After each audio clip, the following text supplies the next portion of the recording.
तो भाई और बहनों, पूज्य गुरुदेव भगवान ने अपनी तरफ से इस कलयुग की बिचली पीढ़ी में अपनी पहचान करवाने में अपने सत्संगों के माध्यम से कोई कसर नहीं छोड़ी है। अब यदि उनको ना पहचान पाने वाली कोई कसर रहेगी तो आप और हम भगत भाई बहनों की अपनी अज्ञानता, अपनी नादानी, अपनी मंद बुद्धिता रहेगी। बाकी गुरुदेव ने कोई कसर, कोई कमी नहीं छोड़ी है भाई और बहनों।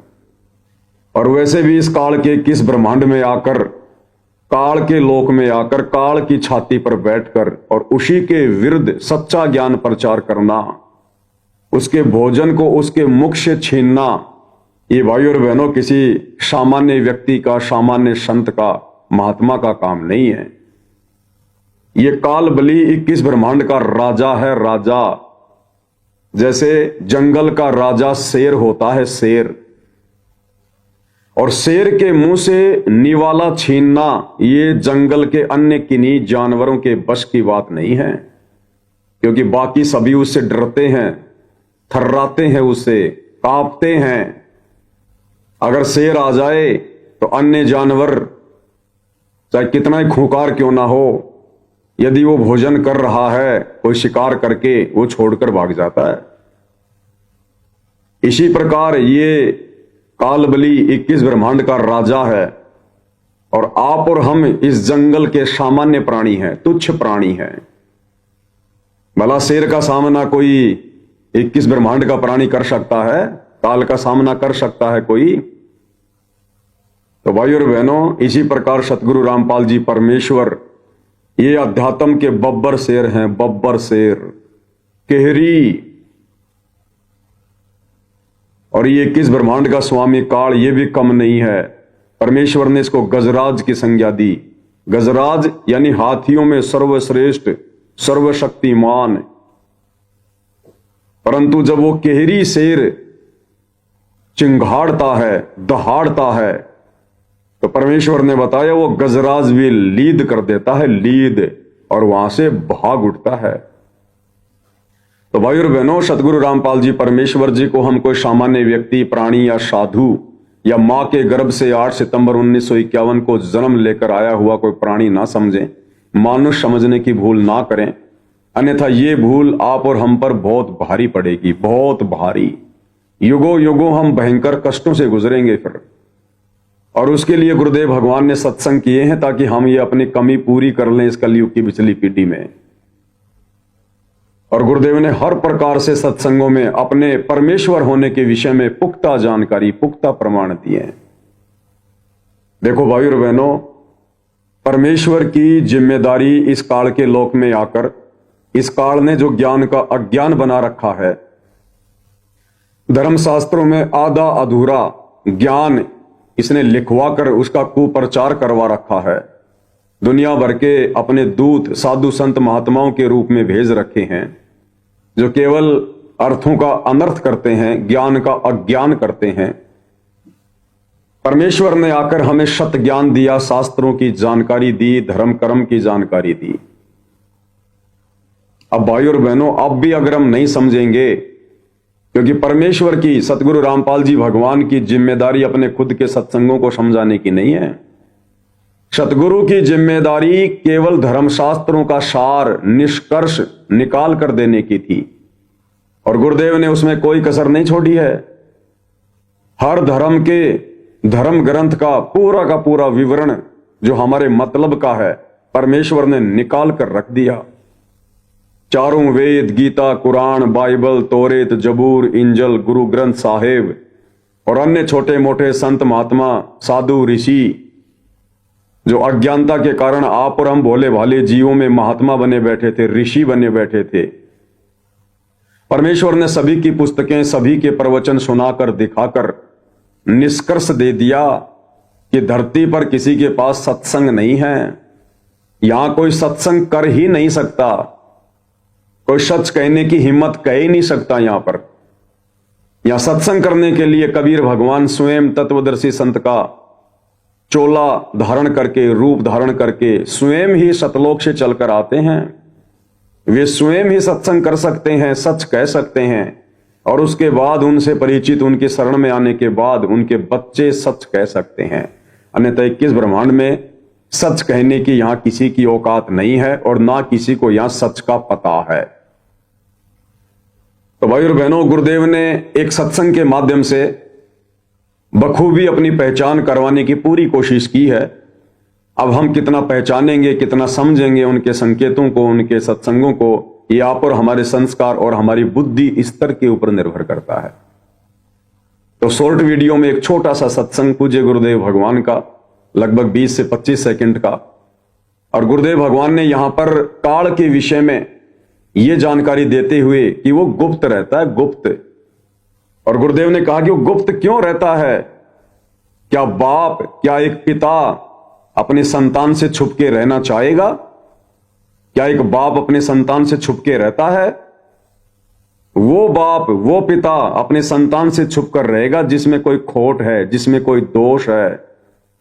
और गुरुदेव ने सृष्टि रचना के माध्यम से बता दिया कि इस काल में क्या दोष था, इसने क्या गलती की जिस कारण से इसको शराप लगा, ये दंड का भागी बना। और उसके तहत ये अपनी ही संतान, यानी 21 ब्रह्मांड में आने के बाद आप और हम सभी भाई बहन काल और दुर्गा की संतान कहलाती हैं। ये अपने ही बच्चों से, अपने ही संतानों से छुप के रहता है। ब्रह्मा विष्णु महेश तो सीधे सीधे इसके पुत्र हैं, ये उनको भी अपनी शक्ल सूरत नहीं दिखाता, अपने ओरिजिनल रूप में उनके सामने नहीं आता। और आगे गुरुदेव भगवान ने निर्णय दिया कि वो परमात्मा वो छुप के नहीं रहता, वो परमात्मा सर्व के समक्ष आता है, तत्वदर्शी संत बन के आता है, अपने रूप को हल्का करके आता है, अपने आप को छुपा कर ज्ञान प्रचार करता है। और आज से पहले हम उसको पहचान नहीं पाए। और आगे गुरुदेव ने कहा कि अब पहचानेंगे, अब पहचानेंगे। क्या कह रहे हैं गुरुदेव भगवान? ध्यान से सुनिए भाई और बहन। मेरा अटल सिद्धांत है, मैं अपने योग माया से छुपा रहता हूं, किसी के सामने नहीं आता। और यही भगवान ने सृष्टि रचना बताई थी कबीर परमात्मा ने कि इसने गलती करता है, ये 1 लाख जीवों को, मनुष्य शरीरधारियों को रोज खाता है। यहाँ बुचड़ खाना खोल रखा है इसने, कहीं दुर्घटना में मर गए, किधर फ्लड आ गई, कहीं पर और कारण हो गया। 1 लाख को रोज काटता है और उसका आहार करता है, इसलिए छुपा रहता है। इसके अंदर दोष है कोई ना? पिता अपने छुप कर रहता है। हमारा असली पिता पूर्ण परमात्मा परम अक्षर ब्रह्म कबीर साहब है, वो हमारे साथ घूमते रहे, लेकिन हम पहचान नहीं सके क्योंकि हमारे पास उनको पहचानने वाला वो चश्मा नहीं था। क्या कह रहे हैं गुरुदेव कि हमारे पिता, हमारे परमात्मा, हमारे बाप, वो कबीर देव भगवान, वो छुपके नहीं रहते, वो हमारे साथ साथ घूमते रहे, लेकिन हम उनको पहचान नहीं पाए क्योंकि हमारे पास में पहचानने का कोई साधन नहीं था, पैमाना नहीं था। और आगे गुरुदेव क्या कह रहे हैं? अब पहचानेंगे। क्या कह रहे हैं? अब पहचानेंगे। सुनिए, अब वो ऐनक दास देगा आपको, उससे देखना अपने भगवान को, अब पहचानो क्या।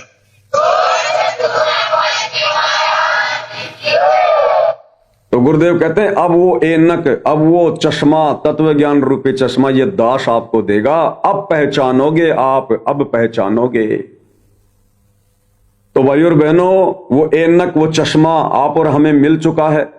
1994 से परमात्मा वो ऐनक, वो चश्मा बांट रहे हैं, अपने तत्व ज्ञान का प्रचार प्रसार कर रहे हैं। तो क्या अब हमने उस परमात्मा को पहचान लिया? नहीं पहचाना भाई और बहनों, नहीं पहचाना। गुरुदेव कह रहे हैं कि अब पहचानेंगे, वो हमारे साथ साथ रहता है, अब पहचानेंगे। लेकिन कितनों ने पहचाना? केवल चंद आत्माओं ने पहचाना, केवल चंद आत्माओं ने। बाकी सतलोक आश्रमों से जुड़े हुए हमारे भाई बहन तो उसी दाढ़ी मूछ वाली, कबीर जी की समझे जाने वाली, परमात्मा की समझे जाने वाली मुर्दा फोटो को ही भगवान मान रहे हैं। वो भी नहीं पहचान पाई अभी तक। गुरुदेव कह रहे हैं वो हमारे साथ साथ घूमते हैं। अब वो दाढ़ी मूछ वाली फोटो, उसके पैर नहीं है, वो चल नहीं सकती हमारे साथ साथ, वो फिर नहीं सकती, घूम नहीं सकती हमारे साथ साथ। सन 1994 से कौन चल रहे हैं, कौन घूम रहे हैं, कौन गांव गांव जाकर लोगों की गालियां खाकर, गुंडा और गुंडा कहलवाकर आप और हमारे तक ज्ञान पहुंचा रहा है? वो पहुंचाएगा जिसकी हम संतान हैं, जिसे अपने बच्चों की चिंता है, तो हमारे साथ साथ घूमते रहे गुरुदेव भगवान सन 1994 से, लेकिन हम उनको पहचान नहीं पा रहे थे। अब परमेश्वर ने 2014 बरवाला कांड के बाद साध संगतियां शुरू की, आप और हमें वो चश्मा दिया, वो ऐनक दिया, और साध संगतियों का एक ही लक्ष्य होता है, एक ही टारगेट होता है, गुरु को ही परमेश्वर के रूप में हृदय से स्वीकार करना। तो अब आप और हम भगत भाई बहनों ने जो साध संगति से जुड़ी हुई हैं, केवल उन्होंने पहचाना है, बाकी किसी ने नहीं पहचाना। किसी ने भी बस उस दाढ़ी मूंछ वाली कबीर जी के समझे जाने वाली फोटो को ही परमात्मा मान लिया, लेकिन उस फोटो को परमात्मा मानने से आप और हमारी बात नहीं बनेगी। गुरुदेव तो हमारे साथ साथ थे, लेकिन हम उनको पहचान नहीं पा रहे थे, क्योंकि वो अपने आप को छुपा रहे थे, अपने आप को भगवान से अन्य सिद्ध कर रहे थे। एक दास, एक भगत, एक संदेशवाहक, परमात्मा की आत्मा। फिर उन्होंने हमारे को चश्मा दिया, ऐनक दिया, तत्व ज्ञान दिया कि मेरे बच्चे मुझे पहचान लेंगे। और उन्हीं के आशीर्वाद से, साथ संगति से जुड़कर आज आप और हम सभी भगत भाई बहनों ने अपने परमपिता परमेश्वर को, अपने भगवान को बखूबी पहचान लिया है, सतगुरु रामपाल जी के रूप में। तो एक बार पुनः सुनिए गुरुदेव भगवान के आशीर्वाद से गुरुदेव भगवान क्या कह रहे हैं। मेरा एक अटल सिद्धांत है, मैं अपनी योग माया से छुपा रहता हूं, किसी के सामने नहीं आता। और यही भगवान ने सृष्टि रचना बताई थी कबीर परमात्मा ने, कि इसने गलती करता है, ये 1 लाख जीवों को, मनुष्य शरीरधारियों को रोज खाता है, या बुचड़ खाना खोल रखा है इसने, कहीं दुर्घटना में मर गए, किधर फ्लड आ गई, कहीं पर और कारण हो गया। 1 लाख को रोज काटता है और उसका आहार करता है, इसलिए छुपा रहता है। ये इसके अंदर दोष है कोई ना। पिता अपने छुप कर रहता है, हमारा असली पिता पूर्ण परमात्मा परम अक्षर धर्म कबीर साहब है, वो हमारे पास घूमते रहे, लेकिन हम पहचान नहीं सके, क्योंकि हमारे पास उनको पहचानने वाला वो चश्मा नहीं था। अब वो ऐनक दास देगा आपको, उससे देखना अपने भगवान को, अब पहचान हो गया।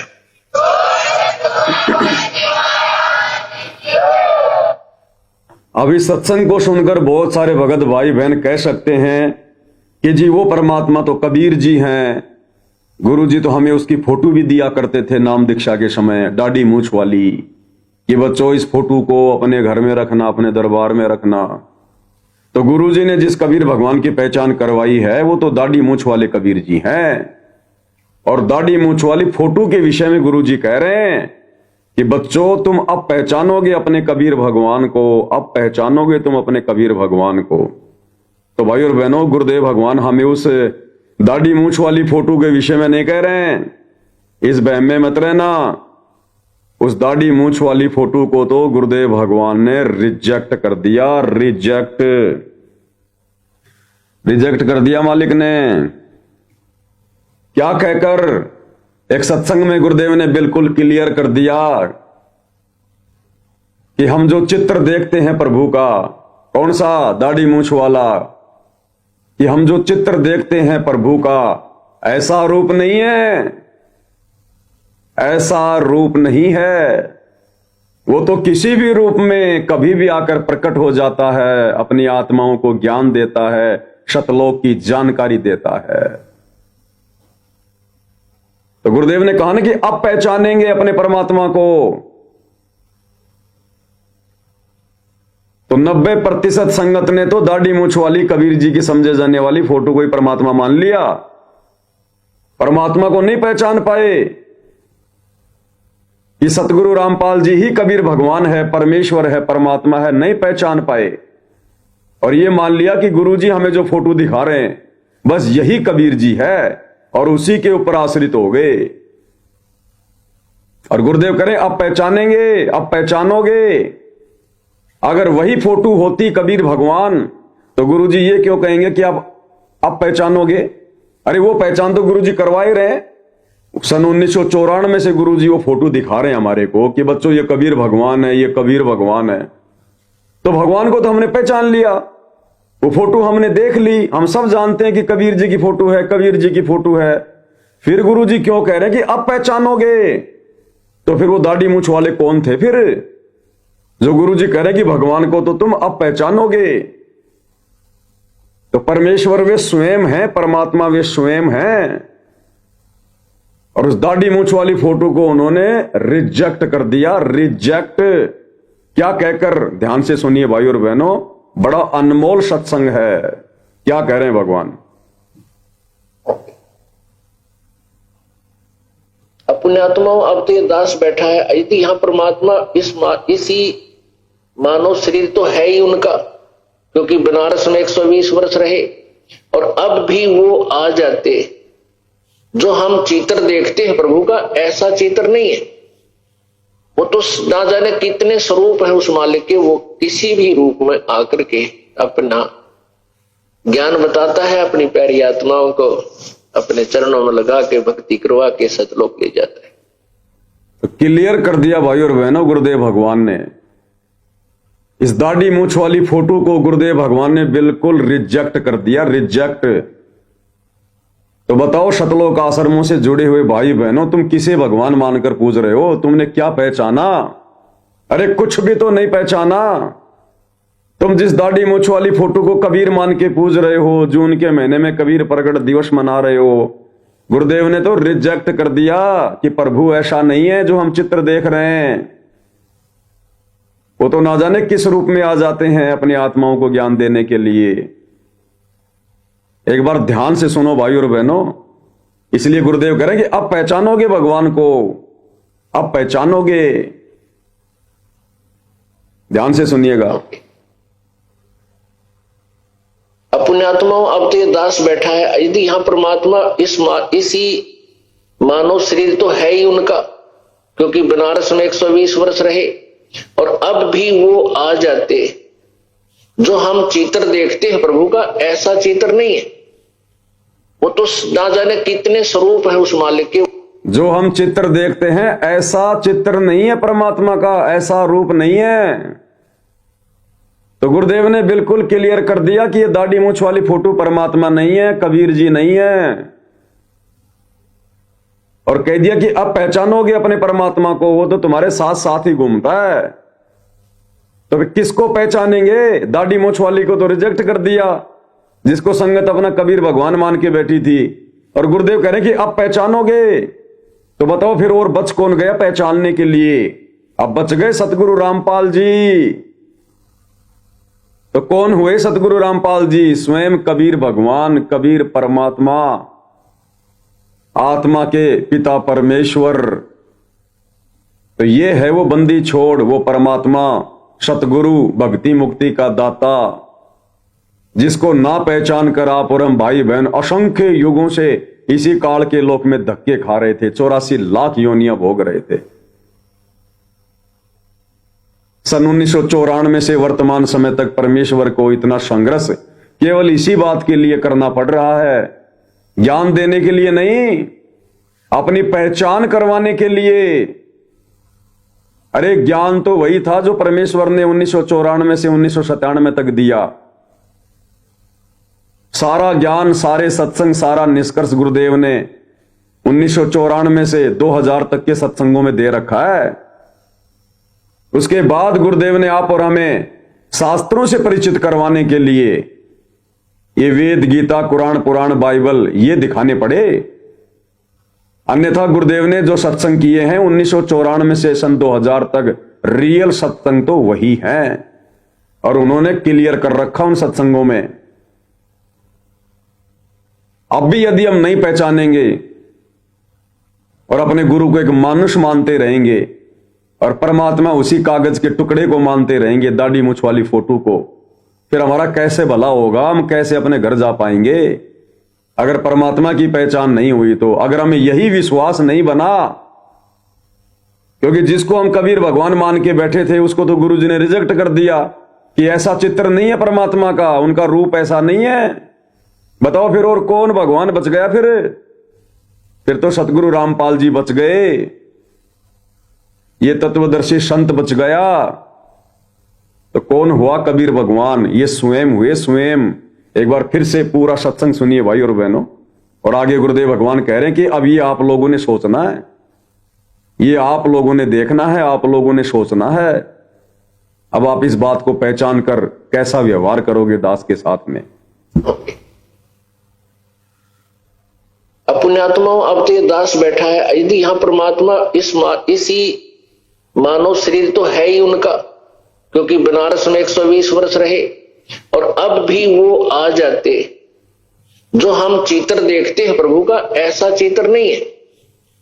वो तो ना जाने कितने स्वरूप है उस मालिक के, वो किसी भी रूप में आकर के अपना ज्ञान बताता है, अपनी प्यारी आत्माओं को अपने चरणों में लगा के भक्ति करवा के सतलोक ले जाता है। अब आज हम भगवान की तलाश कर रहे हैं। अब आगे ध्यान से सुनना। और परमात्मा क्या अनमोल वस्तु है, क्या अनमोल है, कितना उसके अंदर गुण है।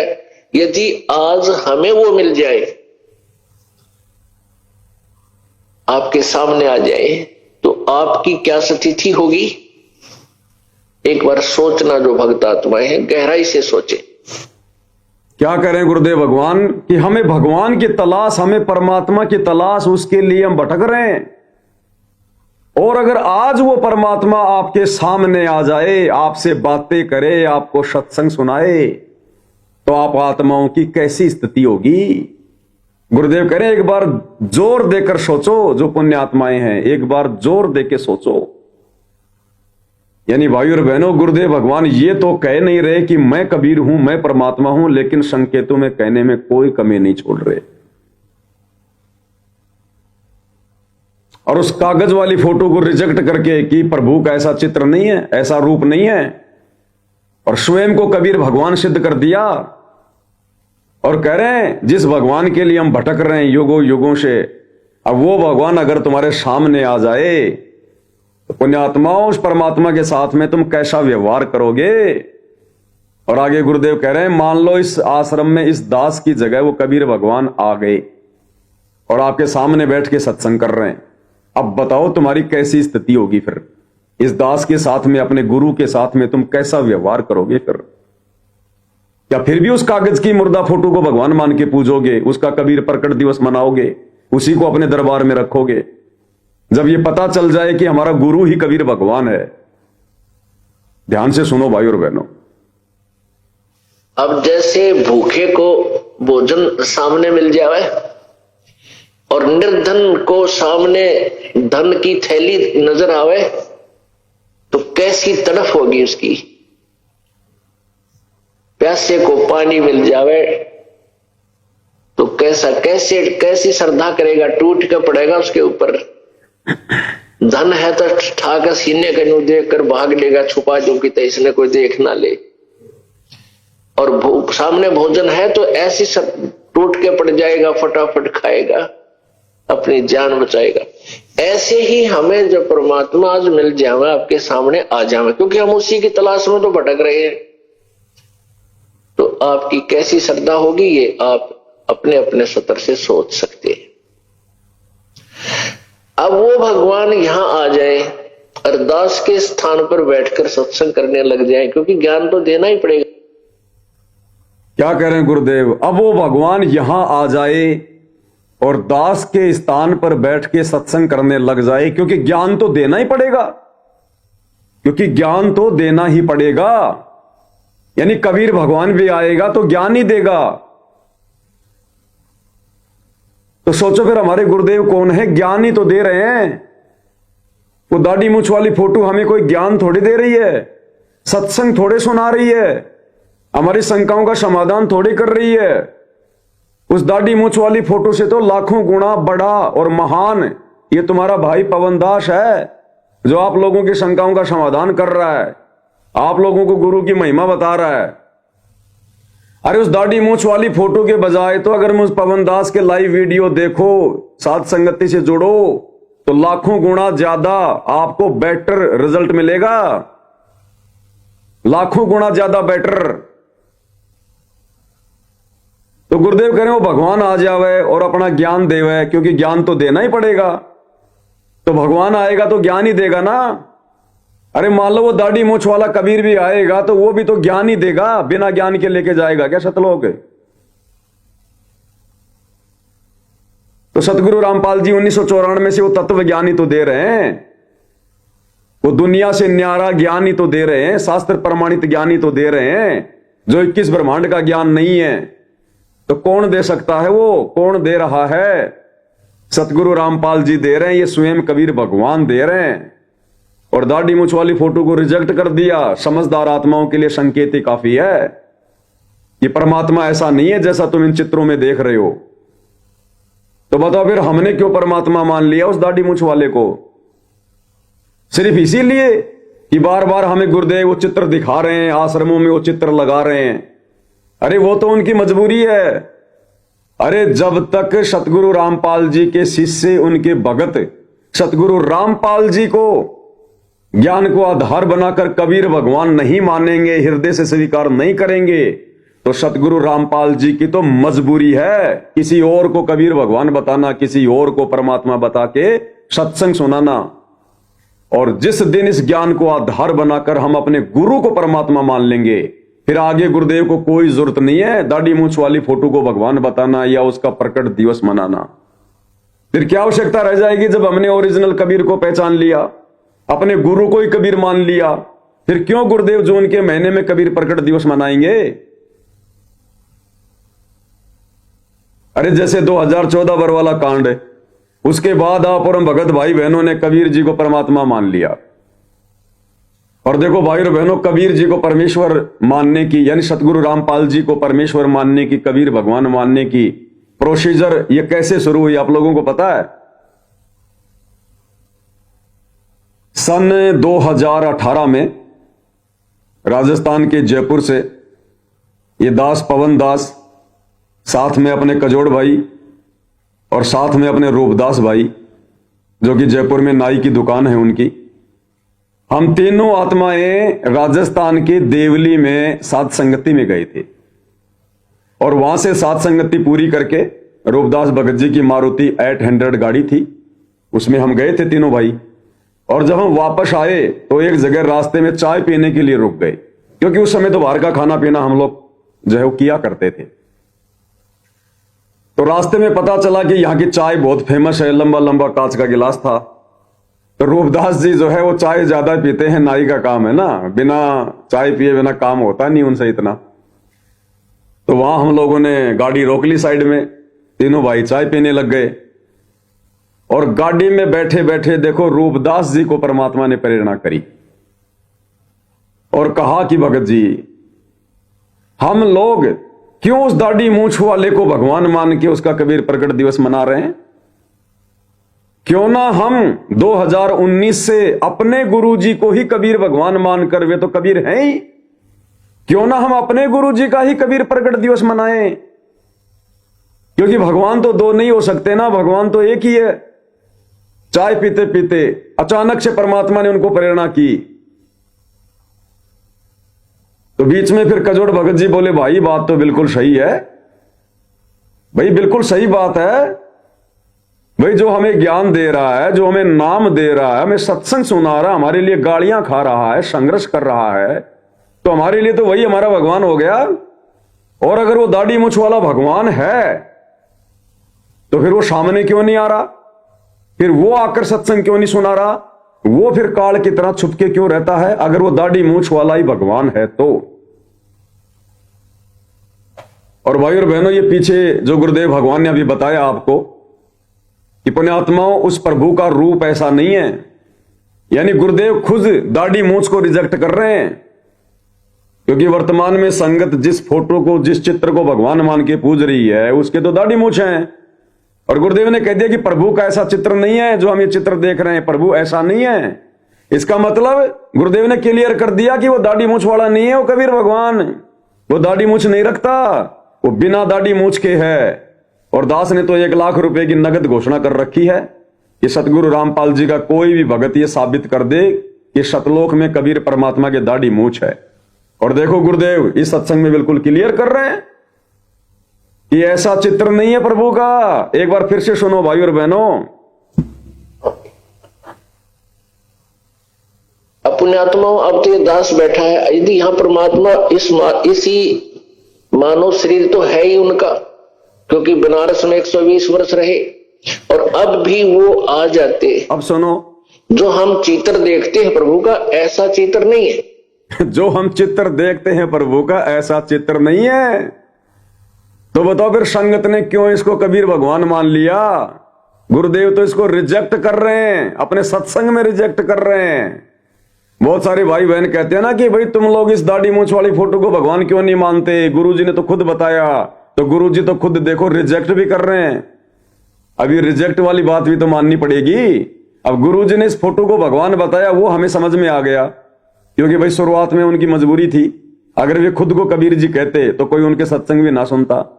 इसलिए गुरुदेव ने अपने आप को छुपाकर स्वयं कबीर होते हुए और आप और हमारे तक ये ज्ञान पहुंचाने के लिए इस दाढ़ी मूंछ वाली फोटो को सामने रखकर कहा कि कबीर भगवान है। लेकिन भैया 30 साल हो गई, अब 30 साल ज्ञान बतेरा दे लिया गुरुदेव ने। अब हमने गुरु को परमात्मा मानना पड़ेगा, पहचानना पड़ेगा। तो अब गुरुदेव उसी फोटो को, संगत जिस कबीर की समझे जाने वाली नकली फोटो को, दाढ़ी मूंछ वाली फोटो को, कागज के टुकड़े को अपना कबीर भगवान मान के पूज रही है, सतगुरु रामपाल जी उसे रिजेक्ट कर रहे हैं। रिजेक्ट। पुण्यात्मा, हम जो चित्र देख रहे हैं ऐसा चित्र नहीं है प्रभु का। तो इस चित्र में तो दाढ़ी मूंछ है, तो क्या भगवान की दाढ़ी मूंछ नहीं है क्या? हाँ, नहीं है, भगवान की दाढ़ी मूंछ है। भगवान हमारे सामने बैठे सत्संग कर रहे, हमारे गुरु के रूप में आ गए भगवान। तत्वदर्शी संत की भूमिका कौन निभाएगा? इस काल के लोक में आके सत्संग कौन कर सकता है? भगवान। तो सत्संग कौन कर रहे हैं? सतगुरु रामपाल जी। कौन हुए सतगुरु रामपाल जी? और गुरुदेव ने कहा कि बच्चों, अपने द्वारा रची गई सृष्टि को वो कबीर भगवान ही बता सकता है। एक जीव क्या बता दे? तो 94 से कौन बता रहे हैं सृष्टि रचना? सत्संग कौन कर रहे हैं? तत्वदर्शी संत की भूमिका में कौन है? और अब गुरुदेव साफ साफ रिजेक्ट कर रहे हैं इस कागज के टुकड़े को, दाढ़ी मूंछ वाली फोटो को। एक बार फिर से सुन लो भाई और बहनों, अगर समझ में नहीं आ रही है तो, क्योंकि साथ संगति का काम है समझाना। पुण्यात्मा, अब तो ये दास बैठा है, यदि यहाँ परमात्मा इसी मानव शरीर तो है ही उनका, सुनो, क्योंकि बनारस में 120 वर्ष रहे। अब सुनो, और अब भी वो आ जाते। जो हम चित्र देखते हैं प्रभु का, ऐसा चित्र नहीं है। वो तो ना जाने कितने स्वरूप है उस मालिक के, वो किसी भी रूप में आकर के अपना ज्ञान बताता है, अपनी प्यारी आत्माओं को अपने चरणों में लगा के भक्ति करवा के सतलोक ले जाता है। तो बताओ भाई और बहनों, हाथ कंगन को आरसी क्या, पढ़े लिखे को फारसी क्या, और क्या प्रमाण चाहिए? अब क्या सबूत चाहिए इससे ज्यादा? अब गुरुदेव खुल्लम खुल्ला नहीं कहेंगे भाई, उनका भी काल के साथ एग्रीमेंट है। और परमेश्वर कलयुग की पिछली पीढ़ी में जो जो आत्माएं ज्ञान को आधार बनाकर भक्ति करेंगी, उन्हीं को सतलोक लेकर जाएंगे। अगर इन्होंने खुल्लम खुल्ला ही बताना होता तो भाई और बहनों, आप और हमें शिक्षा देने की आवश्यकता नहीं थी, हमें पढ़ा लिखा इंसान बनाने की जरूरत नहीं थी, अक्षर ज्ञान से युक्त कराने की जरूरत नहीं थी। पिछले 15-20 वर्षों से धर्मशास्त्रों को खोल खोल के दिखाने की जरूरत नहीं थी। दुनिया में गुंडा और गुंडा कहलवाने की जरूरत नहीं थी। ये तत्व ज्ञान देने की जरूरत नहीं थी। सीधा सीधा हाथ पकड़ के ले जाते परमात्मा। ये तो समर्थ है, फिर इनको रोक कौन देगा? अगर ये सतलोक ले जाना चाहें तो काल की औकात है क्या हमें रोक देंगे? इनका हाथ पकड़ने वाला कौन है किस ब्रह्मांड में? इसलिए परमेश्वर ने ज्ञान आधार का मार्ग चुना है वर्तमान कलयुग की पिछली पीढ़ी का, कि जो आत्माएं मेरे ज्ञान को आधार बनाकर और हृदय से अपने गुरु को ही परमेश्वर मानकर भक्ति करेंगी, उन्हीं आत्माओं को परमेश्वर सतलोक ले जाने की सोचेंगे। तो इस फोटो को गुरुदेव ने बिल्कुल रिजेक्ट कर दिया, बिल्कुल रिजेक्ट। अब तो कम से कम भगत भाई बहनों के समझ में आ जानी चाहिए कि सतगुरु रामपाल जी परमेश्वर कौन है।